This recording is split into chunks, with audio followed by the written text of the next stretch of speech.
Almeno 700 persone hanno reso omaggio ad Anila Grisciai, l'operaia di 26 anni che ha perso la vita alla Bocon, ditta di surgelati di Pieve di Soligo, con la testa schiacciata in un macchinario aziendale. Il suo sorriso è stato ricordato con parole commosse dal fratello Aurelio, dal fidanzato Michael, dalle amiche di scuola e dal cugino.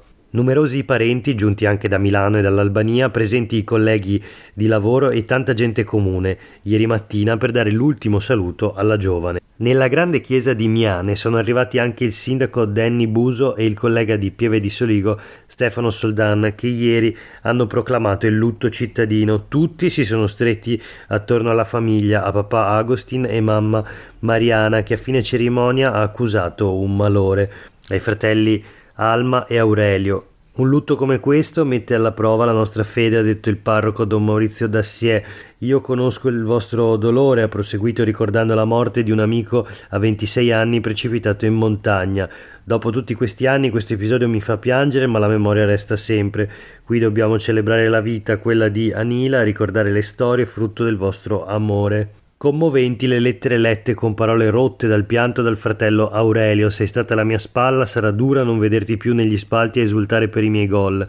Porterò sempre nel cuore il tuo sorriso. Poi è stata la volta del fidanzato, sono stati 6 anni d'amore, cercavamo casa, ho un grande vuoto dentro, ti amerò per sempre. Questo è Sveglia Veneto, il primo podcast dedicato all'informazione vista da Nord-Est. Io sono Jack Calcetto, oggi è giovedì 23 novembre 2023. La prima notizia del giorno riguarda la sicurezza sul lavoro, una sicurezza che non c'è e le conseguenze di questa insicurezza, ovvero gli infortuni che accadono nei luoghi di lavoro, purtroppo anche infortuni mortali come quello che ha visto coinvolta Anila Grisciai, l'operaia di 26 anni che ha perso la vita a Pieve di Soligo nell'azienda Bocon, una ditta di surgelati. Abbiamo letto l'articolo, compare oggi sulle pagine del Gazzettino, riferito al lutto cittadino e all'addio alla giovane morta incastrata nel macchinario. Il funerale si è celebrato a Miane, in provincia di Treviso, con 700 persone che hanno partecipato, e oggi arrivano nel Trevigiano i parlamentari della commissione d'inchiesta. Scrive infatti il Gazzettino che intanto oggi è atteso nella Marca, che vanta un triste primato di infortuni mortali, l'arrivo della commissione parlamentare d'inchiesta sulle condizioni e sulla sicurezza sui luoghi di lavoro, determinata a fare luce sul caso Treviso dopo l'ennesimo incidente costato la vita, in questo caso ad Anila. In mattinata la delegazione sarà in missione proprio all'azienda di surgelati Bocon di Pieve di Soligo. Nel pomeriggio invece in prefettura a Treviso dalle 14:30 sono previste le audizioni di istituzioni e vertici del mondo del lavoro veneto. Tra gli altri, oltre ai rappresentanti regionali dell'Ispettorato del Lavoro, dell'INAIL e dell'azienda sanitaria ULS 2 di Treviso, saranno sentiti il presidente di Confindustria Veneto Est Leopoldo Destro, il presidente di Confapi Veneto William Beozzo e i segretari veneti di CGIL, CISL e UIL. Insomma, la commissione d'inchiesta sarà prima nell'azienda dove è avvenuto l'ennesimo infortunio mortale sul lavoro e poi invece sarà a confronto proprio con il mondo del lavoro di buona parte del Veneto. Continua la scia di sangue nei luoghi di lavoro in modo allarmante, c'è un caso Veneto, c'è un caso Treviso, lo conferma appunto la presenza della commissione d'inchiesta parlamentare. Vedremo quali esiti darà questo sopralluogo, questa missione in Veneto della Commissione sulla sicurezza nei luoghi di lavoro, la Commissione parlamentare. Nel frattempo proseguiamo con la rassegna stampa di oggi, sfogliando i quotidiani locali dove ancora naturalmente si parla del tema della violenza di genere, la violenza contro le donne. Si parla naturalmente di Giulia Cecchettin e di tutto quello che sta accadendo dopo l'ennesimo femminicidio avvenuto nel nostro paese. Partiamo dal Corriere del Veneto. Intanto cortei in piazza in tutta Italia, Elena invitata nella capitale. Si parla di Elena Cecchettin, la sorella di Giulia. Sabato è atteso a Roma l'evento nazionale per la giornata internazionale contro la violenza sulle donne, per l'eliminazione della violenza contro le donne. Nel frattempo non si ferma l'onda di protesta scatenata dall'omicidio di Giulia, la sorella potrebbe guidare 10.000 persone al Circo Massimo, scrive Roberta Polese sulle pagine del Corriere del Veneto, appunto. La più attesa di tutte è quella di Roma, la madre di tutte le manifestazioni del 25 novembre, giornata internazionale per l'eliminazione della violenza contro le donne. Elena Cecchettin, sorella di Giulia, potrebbe essere nella capitale a guidare il corteo che partirà dal Circo Massimo e arriverà fino a San Giovanni. Il sito Roma Mobilità dice che sono attese 10.000 persone, ma è probabile che saranno molte di più. Altro centro clou della protesta sarà Messina. Ieri poi 11.000 persone sono scese in piazza Bologna, tutte per Giulia. In centro a Vicenza, sempre ieri sera, c'erano 5.000 persone. Sono commosso il commento di Gino Cecchettin, che ha visto le immagini. Il clamore provocato dalla morte di Giulia Cecchettin ha smosso le coscienze in tutta Italia. Donne di tutte le età sono pronte a scendere in piazza accanto alle attiviste di Non Una di Meno. Nei giorni scorsi l'associazione ha fatto avere a Elena l'invito a partecipare al corteo insieme a loro. La ragazza si è chiusa nel silenzio che aveva annunciato qualche giorno fa, ma date le sue dichiarazioni contro la violenza e la prevaricazione maschile, la sua partecipazione a Roma è data per certa. Forse, come accaduto a Padova lunedì scorso, Elena sarà al corteo in incognito, senza i riflettori addosso, scrive ancora Roberta Polese nel suo articolo sul Corriere del Veneto.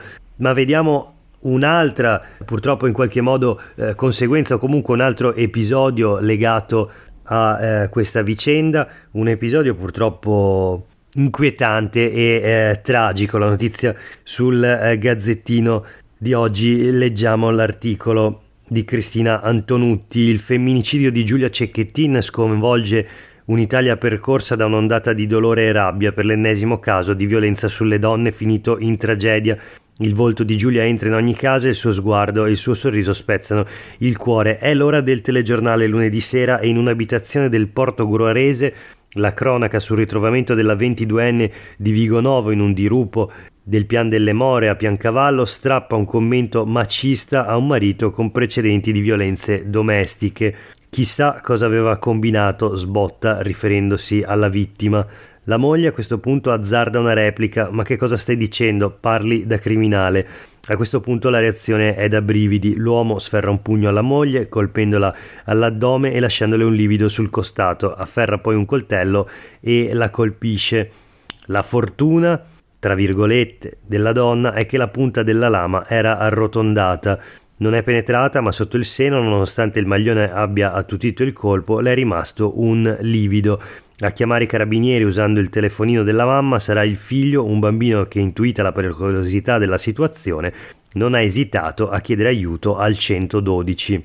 Prosegue poi l'articolo di Cristina Antonutti con le conseguenze poi di questa ennesima inquietante aggressione di un uomo nei confronti di una donna, della moglie. Il titolo dell'articolo: chissà lei cosa avrà combinato, e accoltella la moglie davanti alla TV. Insomma, un marito che commentava il caso, che ha commentato lunedì il caso Cecchettin guardando il telegiornale, insultando la vittima.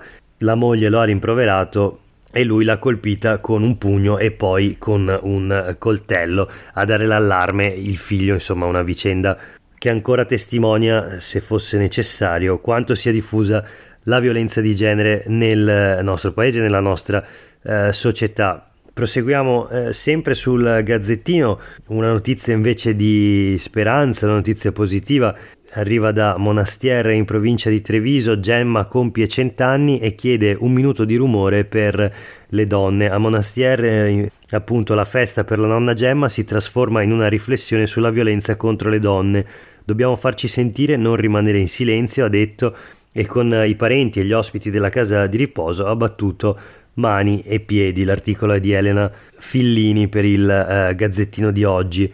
E poi chiudiamo questa parte di rassegna stampa tornando invece sul Corriere del Veneto con il caso del ristorante La Cicogna a Torreglia in provincia di Padova, il ristorante che anni fa era gestito dalla famiglia Turetta, dai genitori di Filippo Turetta. Oggi invece la proprietà è un'altra, il titolare è Federico Fesio, che gestisce La Cicogna con la sua famiglia, ma da quando si è diffusa in rete su alcuni media la falsa notizia che a gestire il loro locale sarebbe la famiglia Turetta, ebbene questa famiglia Fesio non ha più avuto un minuto di pace. Allora vediamo il titolo sul Corriere del Veneto: noi scambiati per i Turetta, insulti, aggressioni, recensioni, non riusciamo più a lavorare.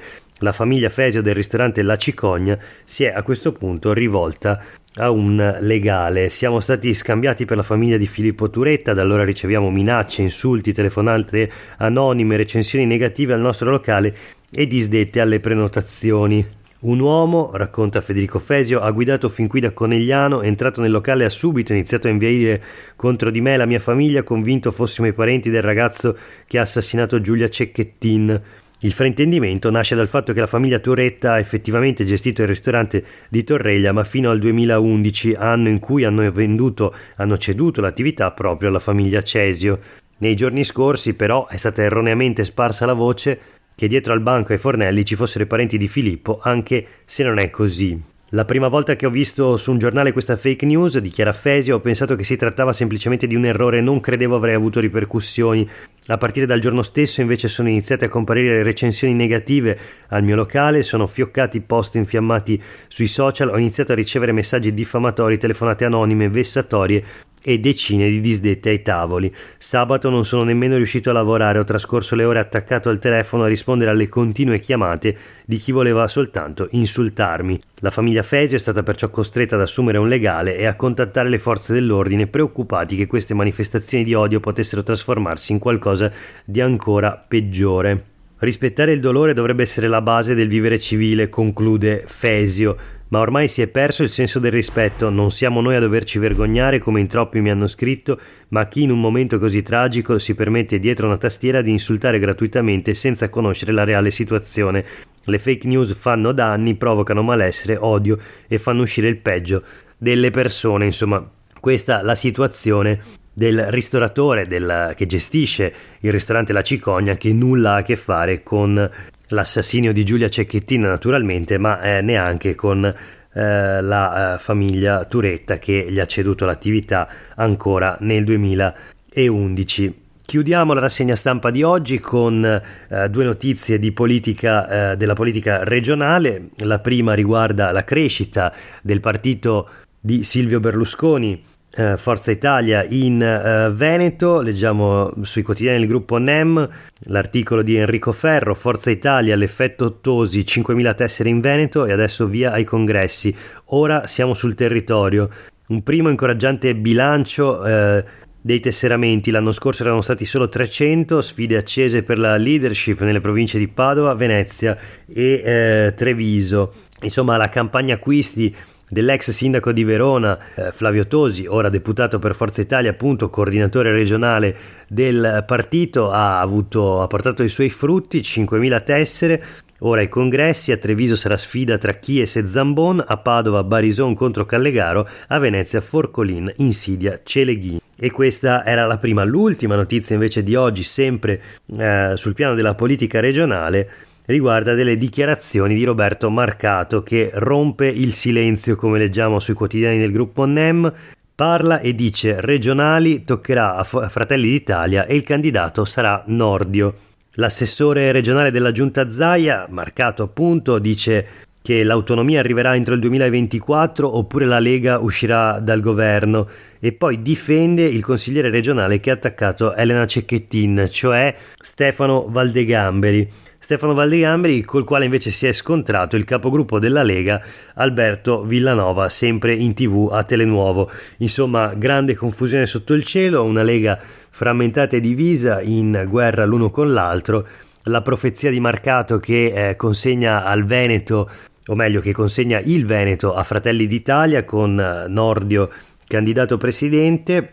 E nel frattempo la crescita di Forza Italia con il lavorio di Flavio Tosi. E poi una domanda: mentre a destra si preparano le manovre per le prossime elezioni regionali che dovrebbero tenersi nel 2025, allo scadere del terzo mandato di Zaia, nel centrosinistra nel frattempo cosa succede? Una domanda che per ora rimane senza risposta. Tutto tace nella ipotetica coalizione di centrosinistra che ancora in queste settimane, in questi mesi, tarda a prendere forma o quantomeno a manifestarsi sui media locali come fa invece il centrodestra. Per oggi è davvero tutto, grazie per aver ascoltato questa puntata di Sveglia Veneto, a tutte e tutti voi una buona giornata.